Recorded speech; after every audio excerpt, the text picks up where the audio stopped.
confuse the red side.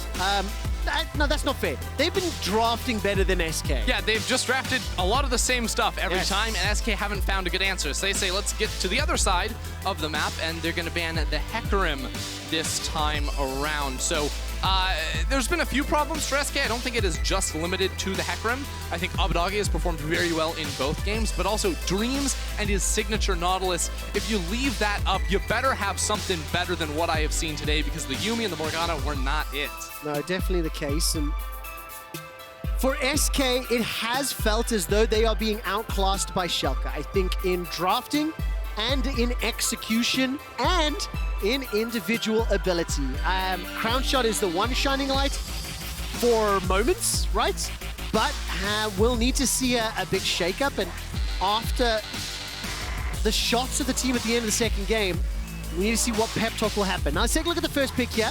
Neon, if they lock this in, there's 3 games in a row on the center. And if it's working, why change it? Yeah, I think that Schalke throughout the split have had a tendency to go for the same bot lane pairings repeatedly when they start working. In their run where they got all their wins, it was sort of the top side of the map that was constantly changing, but they would latch onto a bot lane pairing that worked. And today it's been the Senna Nautilus, and I think they're going to keep running with it. And the top lane changing, Shen is now locked in. We've seen that ban a couple times. Expecting that to land into Genak's hands. And the Cogmore locked in. Now, when we've seen the Cogmore, it has been into Azir's during the regular season. That would be for the mid lane Kog'Maw, yes. Depending whether or not... I don't feel like you would blind pick the mid lane Kog'Maw, but Schalke are welcoming it. They're like, yes, Zazie, play the AP Kog'Maw. We don't think you have it in your wheelhouse. But I think with the order in which it was picked, I would be more inclined to believe that goes to Crown Shot. Similar to how he was playing the Jinx earlier in the day against the Senna. You have a champion that can try to combat her in the range department. Jinx with the rockets, Kog'Maw with his W, of course, and the Bio-Arcane Barrage. But I don't know. I feel like Crown Shot has a very different idea of what AD carries are strong at the moment. He's going this very hard scaling route. But are SK going to be able to build him a team comp that lets him, enables him to pop off? Because we've seen 2 games in a row that not be the case. And not only that, you need the team comp as a baseline, and then you need the teammates to also play it effectively. Abadagi Azir, by the way, this is the 3rd time in Summer that we will see it. He is undefeated. 12.7 KDA. The Morgana has now been locked in again as a little bit of protection with that Black Shields. And Schalke's entire strategy this best of 5, it seems to be get a strong scaling teamfight comp and beat SK that way. Because SK, the entire split, were known as being a strong team fighting team that played around objectives, and that was how they won their games, by playing and fighting for Dragon Souls early on into the match. Now, SK have come in with a completely different mindset in this series, but I feel like they're maybe not as practiced on this, or Schalke just have figured them out better, because SK's deviation into this type of draft has not worked out so far in the day. It has not. Let's see how the draft is going to round out and then translate onto the Rift, as Lee Sin and Orianna will find themselves in the ban pool. If we assume and we know that this Cogmore Morgana is going to be in the bottom lane, what do you think Zazie and Trick want to be running? We've seen top lane be the counterpick option that Schalke elected. And you would imagine that maybe the mid lane, well, mid lane's available, so you can counterpick mid and then counterpick jungle as well. Yeah, I feel like I don't want to see Trick on another farming jungler. Okay. It wasn't even that his Lee Sin was terrible in the last game. I actually thought he had a pretty decent Lee Sin performance. It's more of that compositionally, you need the front line to support this Kog'Maw. And with the set banned away continually by Schalke, which I think is absolutely the correct decision against Trick, that limits his options. Now he has the Volibear or the Sejuani, perhaps, they could pivot into if he wanted. Okay, so Ziggs into Azir. I mean, it's meh. It's meh, right? What did you think of Zazie's game 1 performance on the Ziggs? I mean, it was not great. It just sort of... I don't know. I feel like the Ziggs is just very odd to me. And I see the theory here for SK. Again, Ziggs, Kog'Maw, a lot of range. Yeah. Where can Azir struggle when he gets out range? We see that all the time with champions that do get picked into it. But you now have a mid lane matchup that is not going to be very adept at playing for the 2 versus 2 around mid. So Trick is going to have a very different idea from game number 2. And I'm not convinced that SK have figured out a way to just build a perfect composition. I don't see a jungle champion for Trick that somehow weaves this whole comp beautifully together. Let's talk about Schalke then. The Vladimir into Shen. Gonna have a lot of time to form up. We've got scaling again. You've now got Schalke to help just smashed bridge. them. They just smashed them with the 4-5 picks right there. Vladimir, free access into the backline. Yes. Where's the CC? How do you lock him down? This backline will be exposed. Kha'Zix, the same thing can be said here. If you're versus Kha'Zix, what do? You want to bundle together. So Azir absolutely, Azir and the Vladimir absolutely run you down, destroy you. And if you spread apart because you were afraid of the Vladimir, then Kha'Zix is going to have his way. So I don't know. Schalke just have so many options and the ability to dive the Kog'Maw on the Ziggs that I don't see them ever getting to a point where they come online. And that Vladimir, by the way, is the 13th unique champion played by Odoamne in 21 games here in Summer. There's that Volibear now locked in, and we have a feeling that Schalke's draft has once again done it. Now, they still need to execute in-game. SK reminder, they had an advantage early in game number 2, and then kind of gave it away with that skirmish around the dragon and started to give up the lead in the individual mistakes. They cannot afford that. Last game of the year for SK if they lose. What can they do to turn things around? I mean, once again, I'm going to be looking to Trick. Not a ton of great lanes to play through, but can he shut down top lane? Can he shut down bot? We'll have to see.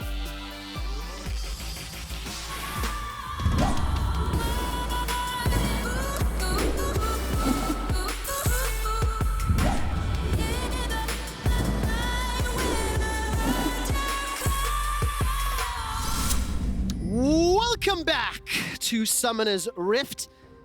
And my eyes will be on Crown Shot, and if he can be enabled, he has never played Kog'Maw in the LEC, and he did play it 3 times in the Spanish ERL. 1 win, 2 losses, so the stats are not in his favor. And just as a little update, Neon is undefeated on Senna this split.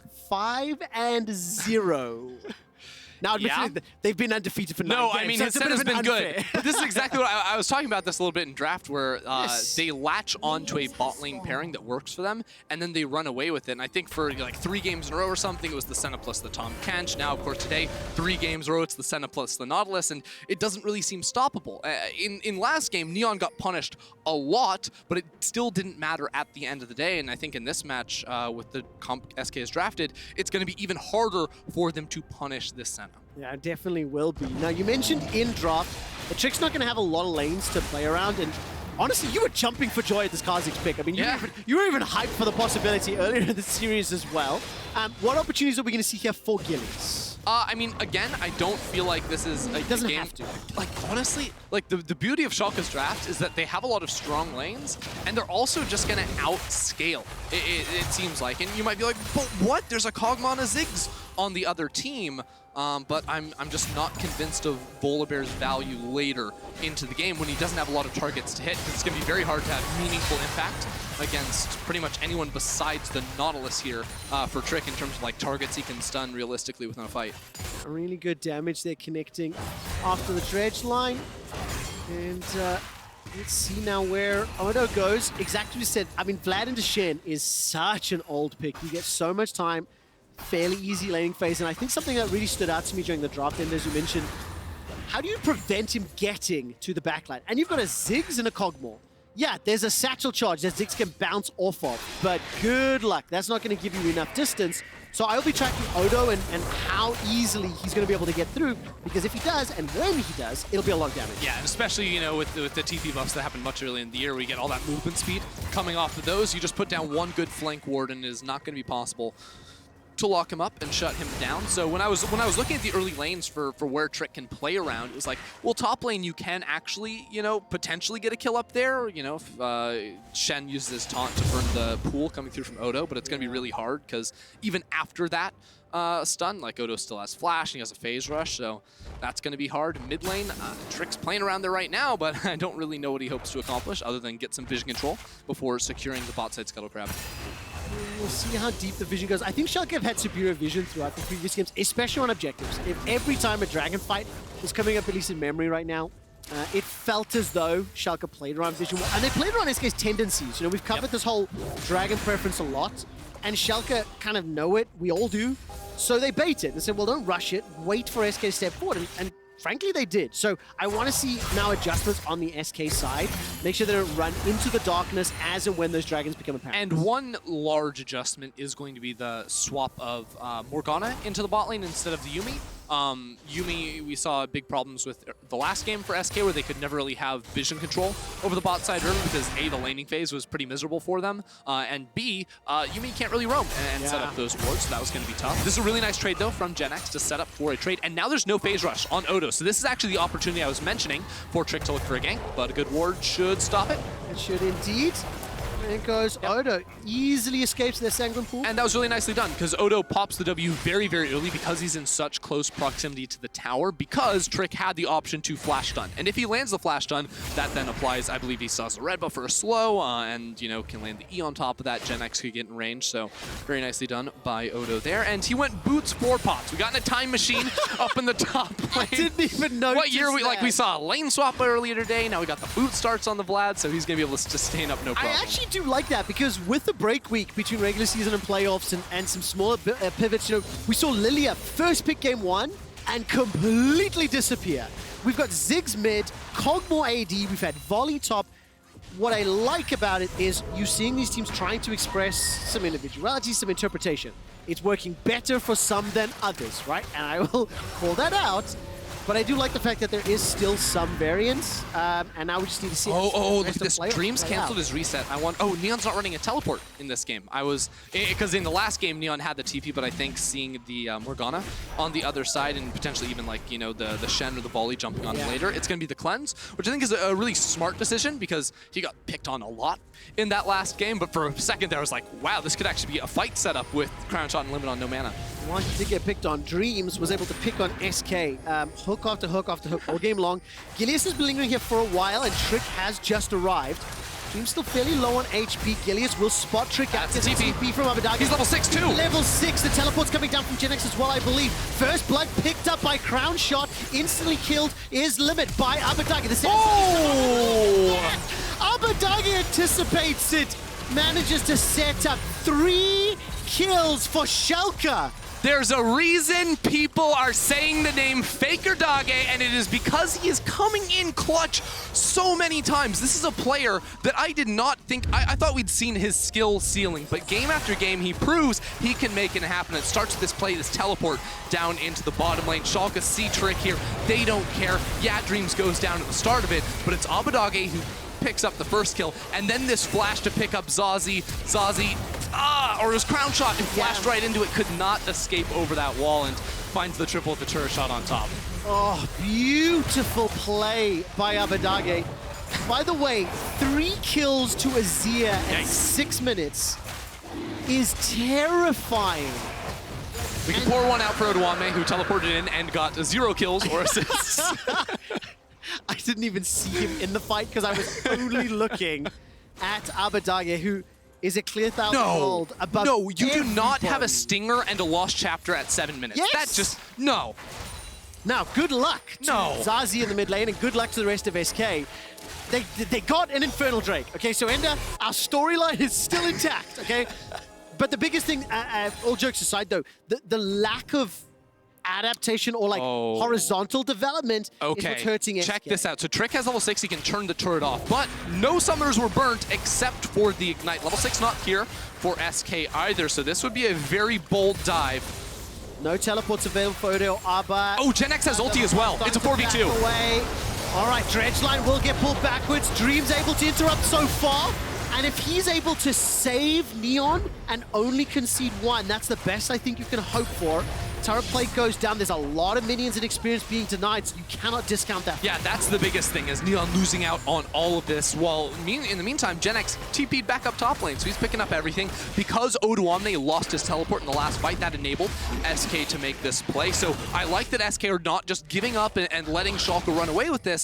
The 3 kills went onto Abadagi. Now SK need to attack these pressure points on the map, and they made it work in bot. And the 2 kills that have been secured by SK are with Crown Shot. The fact they've got themselves an Infernal as well will later be a little more valuable, but I think crucial.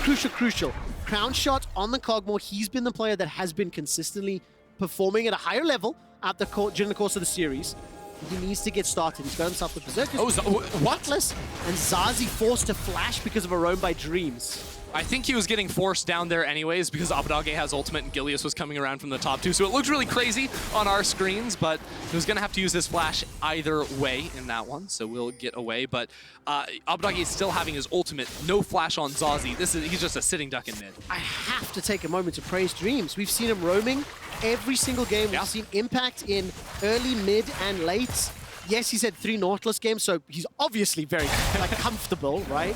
But I think you cannot discount the additional pressure he's applying to SK with every decision that he and Schalke are making. And it's not like he's just like a Nautilus one trick or anything. I mean, I remember he was such a good Thresh player back in the day, but has played so much Tahm Kench throughout this split as well, and has really positioned himself really nicely on the map to make his ultimate insane on that champion. So he's got a wide breadth of champions that he can actually pilot, and so far in this series, he has been such a major factor in both why Schalke are succeeding and also helping set up Abadage with those roams around the middle. Yes, unlocking him, who now also has the Fiendish Codex. 95 CS to 75, as Abadage is in a very powerful, or in a commanding position, shall we say.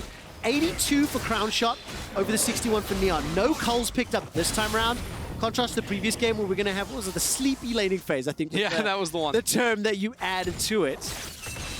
And now Trick once again showing his face in the bottom line. So, Ender, very clear what Trick's objective, or at least SK's kind of focus here is. Did he just get revealed? Helping. I think he did. I'm pretty sure that's what the observers were highlighting.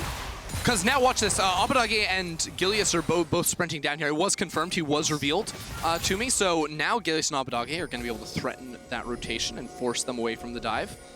Gilius, with the help of Abadage, now needs to back away. This is going to quickly become problematic if anyone gets caught by anything, and they do not.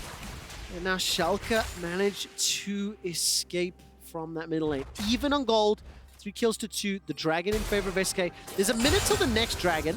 Taking a look at teleport timings, pretty much going to be up close to for Odo or Abba. And Vision not really deep on anyone. It's defensive wards. And once again, Schalke, more Vision control. Yeah, I really like what we're seeing from them so far. I do want to check up on top lane for just a minute, because GenX doing very well in CS. And really big trade up against Odo Omne. I was just looking at the amount of times he's procced Grasp, and before that, he'd only procced it 5 times in this game, as playing the melee versus range matchup can be difficult, but you saw there, it's working wonders. But now, Gilius on the prowl here. Yep, going to be able to... GenX paying some respect. He backed away. I think I saw a ping there that Abadage was missing in the mid lane. GenX instantly backed out. Gilius still has the Rift Herald to put down as well. About a third of the timer left. He's going to leap in, manages to get at least one, and Team Up Play will come out. So they get the flash, that's a success. Yeah, this is really telling, though, of how Schalke like to play the game, because Mountain Drake is spawning, Gilius spends 20 seconds in the top lane brush to go for the gank, set up potential dive, but also he has the Rift Herald, so they can place that one down and look to knock out this tower. Abadage's teleport just about to be up. And there's the leap in once again, taking tower shots for Odo. Oh, that was almost really terrible. Stepping forward, GenX stays alive for a few seconds more. Tower aggro hasn't yet been picked up. Rift Herald will be summoned. Drop down. Meanwhile, SK will be able to pick up the Dragon. Yeah, that was a little sloppy coming through from Schalke. That ultimate could be big as well. Wow, saves them the tower. I'm not sure. I think with all the bonus resistances, Schalke probably weren't going to be able to finish that off anyway. So SK at the end of the day, probably pretty content with how that panned out, especially because they see it's going to be an Ocean Soul coming through. So 2 Drakes already, potential 22.5 minutes on that Soul if they're really optimizing around these. SK, they get that. All of a sudden, game looking a little bit different. Oh, yes, especially when you consider that with Ziggs and Cogmore and the sustain that can give you, that is just going to be frustrating to deal with. Trick, by the way, again, showing his face in the bottom lane. We'll get rooted up. Limit looking for a binding through the wall. There was no real fishing options. It's really difficult to thread that through the minion wave as well. The Crown Shot will be able to take another plate, forced to flash. Honestly, though. I just love watching Dreams. Like, the man is just instantly going for it. Crown Shot greeds a little bit for that last turret play, but gets 160 gold. But now going to be out of a flash, and Abadage did teleport into mid lane, so won't be able to make a play with that one. But wow, SK are going. Coming straight back in. Limit's going to find the route there onto Dreams. Dreams throws out the ultimate. He will get taken down in just a moment. Crown Shot kills him. There goes the ultimate from Neon, and now the counter TPs from Schalke. Gilius is down. Here comes Abadage. He's going to look for GenX first and finds him. Sand Soldiers as well as Emperor's Divide are available. when the Dark Binding doesn't find a target. Abba still has Flash, but it is a 4-on-3. The Schalke back away. I really like that setup from SK because you see Kog'Maw loses his flash, he goes back to base. Like, you're not expecting SK to force the fight, but Crownshot TP's back into the fight. Gen X used his ultimate to get onto Limit, who'd absolutely locked down Dreams, who had just lost his flash. That's the critical thing there. We thought Crownshot losing his flash was the big deal. No, it was actually Dreams who is now caught out of position, and SK, within just a half second there, make the decision and win a fight. Yeah, and it is good to see SK still have fight in them. It is even better to see 100% of the kills on Crownshot. He's got himself that Blade of the Rune King. He's picked himself up that Negatron Cloak as well. And if you are hoping for any more games this series, that man needs to be kept alive. Yeah. So, Gen X, you are on Stand United Crownshot duty. Step 1. There's a Black Shield there too. That can help too. Step 2. That's step 2. Step 3, Trick and Zazie do better than the previous games. That's going to help a lot. SK, 500 gold up, got 2 dragons. You already talked about that dragon win condition. And Ocean's up in 2.5. And now it looks like Schalke. There's going to be a Hex Splash. Oh, Limit. Oh, no. Full Limit and Crownshot did not listen to step 1 and 2, or did they? Stand United is not available. Crownshot will get that Black Shield step 2 accomplished. The Mega Bomb comes down. Brownie. Gilius easily takes him out as there's no support. Now, here comes Gen X. The dash will not find anyone, and Abadagi Stand soldiers will get some damage onto the tanks, but SK are not done just yet. They find themselves some kills. It's still a 2 for 2, so luckily or evenly, they trade. Yeah, both teams able to trade that one out with the Rift Herald spawning a no objective on the bottom side. SK were also making their way up to top lane, so Schalke were the first ones to pounce once they got themselves too far forward. It was good punish. Oh, very nice by Gen X. Cheeky to get through just in time. Abadagi's going to try to chase him down. He's got that Nash's Tooth, and Gen X will basically walk his way out. And now we're just going to look at the vision around Dragon. I mean, reset, pick up some wards, get ourselves ready for a fight. Do you think Schalke want to fight it? Like, I mean, I think they absolutely can. With how powerful Abadage is, like, he's going to be sitting on 1,700 gold, so we can go back, pick up some big items. Gilius will also have the Rift Herald before this one, so the very easy, set play that Schalke can run is, you reset Gilius and Abadage here, or, I mean, actually, they have enough money, they should probably reset, and then you pass towards mid. You use the Herald in mid to set yourself up for the Dragon, down towards the bottom side, and they could potentially even give up the Drake to blitz down a tower in mid, although I don't think you want to put SK on soul point.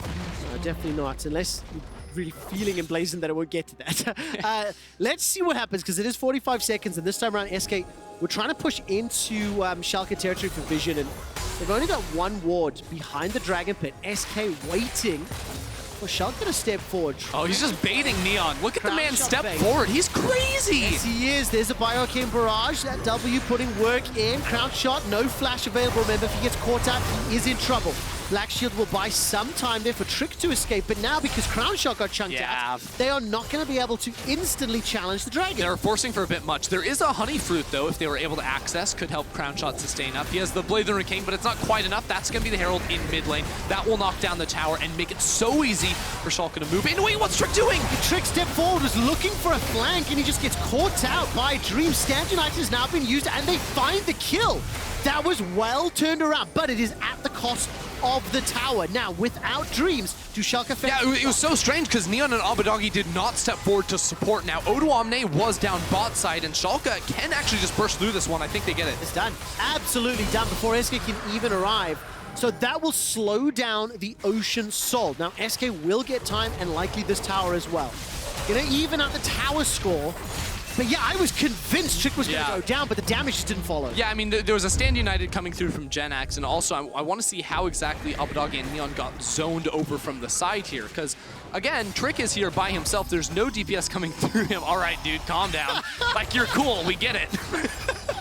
Oh, exceptional. That's the book again! That is how they got zoned, or at least killed. I don't think that zoned I don't think so. them, yeah. I almost feel like they were focusing the tower. I mean, they were, but you would figure they could move to their right there, because it's not like Zazie and Crownshot can walk you down in that. It is a choke point, but you aren't at threat from your left-hand side. Yeah. At the end of the day, though, will be the kill for the tower, and they get the Dragon on top, which is really what they came for. Yeah, I definitely appreciate the dramatic effect on our replays there. But take a look here. Abadage and Crownshot, 8-3, 8K, and then, of course, Odo. following up behind. I mean, the game is very, very even. It will come down to execution. I actually didn't catch that replay. My hand was in the way. Did you manage to see it by any chance? I mean, they just pathed around. There we go. I knew what happened. I just didn't know why. Thank you for validating Ender and proving him correct. Ding on the correction bell. By the way, Wit's End has now been picked up by Crown Shot. We like that option, especially into an Azir-Vladimir combination. And we're coming up to 20 minutes. And just a reminder of the stakes here. SK are fighting for their lives in series and in playoffs. Yeah, I will also say, coming into any potential fights, it's really awkward for SK's frontline because of their itemization. As tanks, you have to sort of pivot. Either you go magic resist first, you go armor first, and because there's so many diversified damage dealers from Schalke, you know, Azir and Vladimir are going to be able to shred through Trick because he's only gone through the Mercury treads, whereas Genax, who's lane versus AP, well, there's double lethality users on Schalke's team, so that's going to be pretty tough to deal with. Will mean any potential fight. I think the next Ocean Drake could be a bit rough for SK's frontline, and that's a pain point that Schalke aren't going to be feeling because, as all damage dealers, you ramp up in your items very, very nicely, and there's no, you know, oh, I need this stat and also this stat to counter the enemy team. I mean, Schalke are just playing fantastically everywhere. Every element of the game, every decision that they've been making. I know you've heard it a whole bunch, but you know they're on the verge of a 10-game winning streak. And we've been discussing quite extensively just how good the team is looking.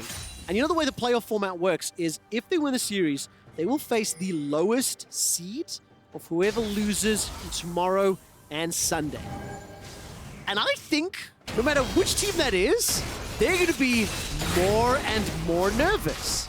I'm telling you, it's the Grim Reaper knocking on doors. It really and feels that way. Because we haven't seen a team really challenge them in a long, long time. And we need to see what form Fnatic, Mad, G2, and Rogue come into, obviously over the next 4 days, right? But it is important to just realize here that first and foremost, Schalke put themselves one step closer to the World Championship. But at this point in time, there's that little nagging voice in the back of my head that's like, what if they make it to finals? How far can this team go? Because I'm starting to believe more and more. The thing is, they can't lose. They have to win. They can't lose the best of 5. Here we go. No, they absolutely cannot. Schalke are going to be able to escape for now as SK do not find any initiation. Now, admittedly, not a huge amount was invested. Trick is now going to be flashless as Gilius is escaping for his life. Look at the damage from Crown Shot. Chunks out Gilius with 4 auto attacks. As he completes them around Nomicon now as he is also, or picked up a little moment ago, and teleports now in towards the river. A minute until Ocean. You can bet your bottom dollar that SK have their eyes set on it. So what we're seeing right now, it's really interesting how these two compositions interact, because I actually think in a smaller fight, where there's not multiple threats that can get towards Crown Shot has free reign to pump out the damage. Anyone. Right? So unless Schalke are fully committing and Abadagi is looking for an ult or Odoamne is flanking in from the side, that's where Crown Shot is going to be able to post up and fire away. Now, when we get to this Ocean Dragon fight, I think things will get very, very different, especially if Schalke are able to get vision control and put in deep wards that Odoamne can flank off of. Because once that happens, all of a sudden Crown Shot will be focused on running away instead of dealing damage, and that's where Schalke turn the fight. And that's going to be very difficult. We need to see if SE can execute that and maybe adapt on their playstyle. Vision is now being contested. Gilius will at least challenge that ward that SK had just placed. Limit steps forward to pop the Scryer's Bloom. And everyone here is very early for the fight. That bouncing bomb from Zazi didn't find a target. And look, Schalke needs to step into the darkness, which is partially good, but the moment Crown Shot is moving, he's not spitting. It's very true, it's very true. Oh, Genax goes in. Yes, indeed. There is a Sanguine pull from Odo, and he will be able to get it out. Hemoplague still available to him. The mine goes up and knocks down Trick. He's forced to run away. Neon fires the ultimate, Jan running for his life. Check this out. Schalke are buying time because Odoamne has teleport. He also has his ultimate, so he can get into this fight. He can flank in by one of the minions in the bottom lane, and Abadagi has ultimate. They're ready to go. Doing it. Odo's coming in from the bottom lane. This is the flank that he wants. Oh, it's going to be huge. 5-man Hemoplague, and he doesn't go in. We put too early. Dreams, the dredge lines. There it is. There's the Hemoplague. Odo waits for the perfect moment. That's going to pop. Not be able to do a lot more, though. Abadagi! Oh! He does it again! What a fantastic play! An absolute monster. He sees those 2 targets go golden. He puts the target on their back and he destroys them once again. 5-0-4. Schalke get the fight, they get the Drake, and they are right back in the driver's seat. The patience and the control from Schalke are exceptional in this fight. Because it was so easy to just pull the trigger, and you see Schalke all committing. They see we must get Odoamne out of here because the TP will come through. And this is where Odo, he sees his moment, but he says, no, I can't go in too early. My team's not in position just yet. As soon as SK get doubts, they start turning around. That's where he finds Crown Shot in the choke point, puts down the damage. In the corner, you see they got the Baron too, but just look at him go. What can't he do? Boom, the perfect timing! I mean, literally, straight out of it. Straight out of Golden. Hashtag Woo. S04 Miracle Run. This is fantastic. It's happening. They've got the Baron now too, and you can see when Schalke forced Crown Shot to run, he can't deal the damage, and SK cannot win the fight. Even if Zazi's pumping it all out there, it really is Crown Shot or die. Unbelievable. Abadage 504, 2.5 items completed. By the way, Neon very quietly amassing an army here. Got himself the rapid fire cannon, dusk fire. It's just feeling more and more like this series is over.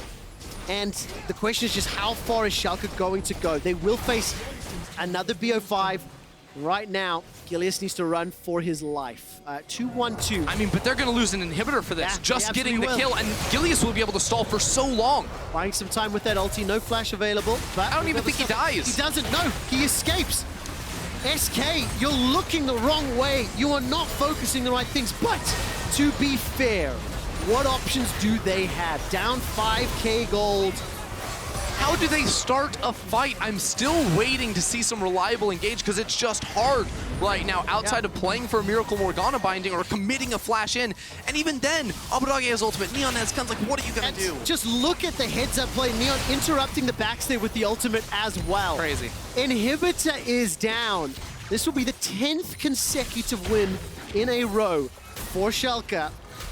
As soon as they hit this next. And I love the setup from this too. You know, Abadage, he has TP, could go to a side lane, but no, he's more valuable to the team. So it's Gilius escorting the minion waves in top lane. Schalke know they can win a 4 versus 5 fight at this point. So they're going to maintain the siege down bot side, wait for the next wave to come on in here, and then that turret very, very close to going down. And now, of course, with Odo ushering in the minions, buffing them up. Gilius bringing in the top lane.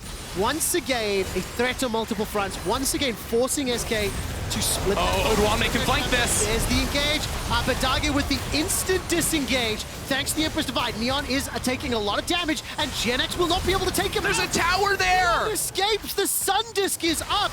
Abadage, his passive manages to save Neon. And while that's going on, Gilius is putting pressure on the top lane. Yes, that was so close for SK, but it doesn't matter. Schalke are getting what they want. They will never be able to find their mark. Schalke this entire series have begged SK to come into them, to fight them, and Schalke disengage or beat them down every single time. It has been proven game after game and in this final game. And they're just 3 turrets and a Nexus away from going on to the next round. Abadage got caught by the dog binding. Crown Shot stepped forward to try get an auto, but I think his W was on cooldown. And the Sand Soldiers just wrecked him. Even while locked under CC, Abadage stood toe to toe. Man, there is a tower going down, but look at that gold lead. That is the one team fight.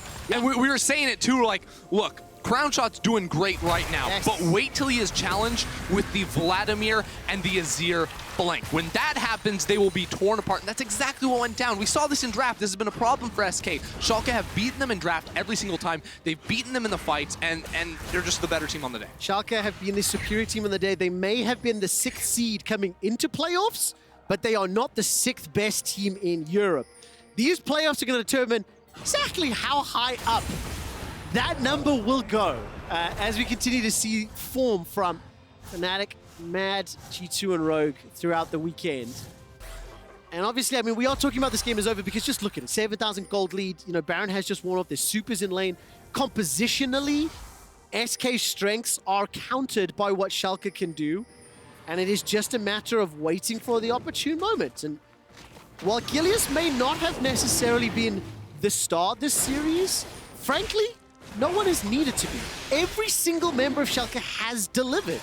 every single member of Schalke has operated together as a unit. When you see those team fights, you see how they're working, it's apparent. It's the beautiful thing about Schalke ever since they started winning, because for the first few weeks it was just Gilius. He was the star. Like even when he first came in and they were losing, he was still popping off. But then as I don't know, they got their confidence together, you know, the team environment improved. Like we have seen each player on this team just get better and better and better, and they've proven to be a flexible team that can carry through multiple different lanes. You know, yesterday it was Gilius, today it is Abadage, yes. And he's absolutely on a roll. And earlier, I think this game, you actually said you thought you'd seen Abadage's ceiling. I echo that sentiment so much. I really thought I did. But the last 3-4 weeks, well, there's no ceiling on this guy so far, right? But I want to see competition. Zazie has not been able to challenge him, nor have SK. And Schalke will be looking at seeing how far they can run on this playoff bracket. Reminder, of course, that both of these teams are in the lower portion of the bracket. Elimination means you are done. Whereas tomorrow's and Sunday's games, the loser gets another shot. So let's take a look at the map, because Schalke are setting up 8 seconds to Baron. And we need to do a quick check-in on SK on Crown Shot. His itemization, he has the Wit's End. He's also got some more resistances in that Aegis, and they have a Black Shield on top of it in these fights. So they have tools and the shielding to try and get him through. The question is, will it be possible? Because there is this potential flank that Abadage is setting up. Oh, 2 flanks as well. Odo from the right. That's a hook. Another hook. This time. Look at Odo. Odo jumps in. The Hemo play catches onto 4. Zazie's running away from him. It's done. It's done. Schalke proved that miracles can be made real. They are pushing into the base. SK Gaming have been obliterated, destroyed, deconstructed, and frankly embarrassed by Schalke today. This is a 3-0, 10 games in a row. And the question I ask everybody is, how good are Schalke? How far will this miracle run go? Schalke beat SK at every stage of the way. Through draft, through playmaking, through team fighting, and through Abadage. This team is legit. Schalke 04 3-0 SK Gaming. And when you see the look on their faces, they're happy, but it was inevitable. They knew this was coming. You can see it in how the teams perform today. And I'm very, very, very excited to see just how the rest of these best of fives play out. Honestly, I was asked earlier in the week, like, who's the best team in Europe? And I said, Europe doesn't have a best team right now, and I will not know who our best team is until literally after game 3, 4, 5, whatever it is in the finals. Agreed. Because you have teams stepping up hugely. Rogue, Madlines throughout the split, G2 back on Resurgence, and Schalke now as well, absolutely on fire. And of course, spare a thought for SK Gaming. It was a respectable run, I think, until today. I think placing 5th in the regular season, watching Trick find some form again, some impressive moments from Genix and Zazie, and frankly, Crownshot having maybe the best split of his career. But ultimately, they were outclassed today in every department. It's unfortunate too, because it was so huge for them. Spring 2019 was the last time they made playoffs, and they came in today, and Schalke just could not be beaten. I think everyone is just waiting to see how good these teams are and how far they can go. And like you said, we don't have a best team. You cannot say conclusively. We need to see every other team. That will be happening tomorrow and Sunday. For now, the Kia Player of the Series votes at LEC on Twitter. Gilius, Abadage, Dreams. I'm just going to ask you to remember Dreams' performance from the rest of the series, okay? Because yes, Abba flashed at the end. Anyways, coming up next, we'll hear from Gilius before Odohamne joins us in the post-game lobby. Don't go anywhere. Schalke miracle run, I believe. They're so good. They're going to win Worlds. Worlds 2020 Schalke skins.